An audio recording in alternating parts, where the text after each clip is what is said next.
GGC HK Private Limited, നസ്രീത് Marthoma church campus, MC road, Mannur, കീഴിലം.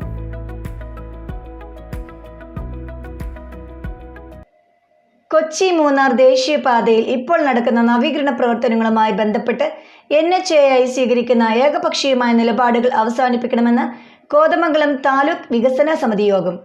നവീകരണ പ്രവർത്തനങ്ങൾ ആരംഭിച്ചതിനു ശേഷം കൃത്യമായ മുന്നറിയിപ്പ് സംവിധാനങ്ങൾ ഇല്ലാത്തതിനാൽ നിരവധി ജീവനുകൾ നഷ്ടപ്പെട്ടിട്ടുണ്ടെന്ന് താലൂക്ക് വികസന സമിതി യോഗം ചൂണ്ടിക്കാട്ടി.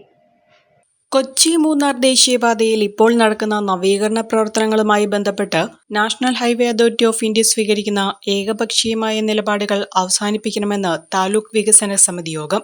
ദേശീയപാതയുടെ നവീകരണ പ്രവർത്തനങ്ങൾ ആരംഭിച്ചതിനു ശേഷം ട്രാഫിക് സുരക്ഷയുമായി ബന്ധപ്പെട്ട് കൃത്യമായ മുന്നറിയിപ്പ് സംവിധാനങ്ങൾ കൊടുക്കാത്തത് മൂലം ഇതുവരെ നിരവധി ജീവനുകളാണ് നഷ്ടപ്പെട്ടതെന്ന് വികസന സമിതി യോഗം ചൂണ്ടിക്കാട്ടി.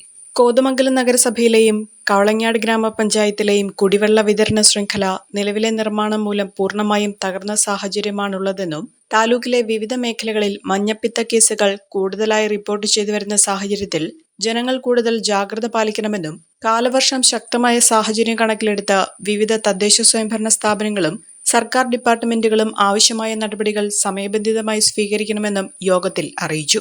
ആന്റണി ജോൺ MLA യോഗത്തിൽ അധ്യക്ഷത വഹിച്ചു. Tahsildar Gopakumar AN, Kothamangalam municipal chairman Tomy Abraham, വിവിധ വകുപ്പ് മേധാവികൾ തുടങ്ങിയവർ യോഗത്തിൽ പങ്കെടുത്തു. Royal British academy, Muvattupuzha, Kothamangalam.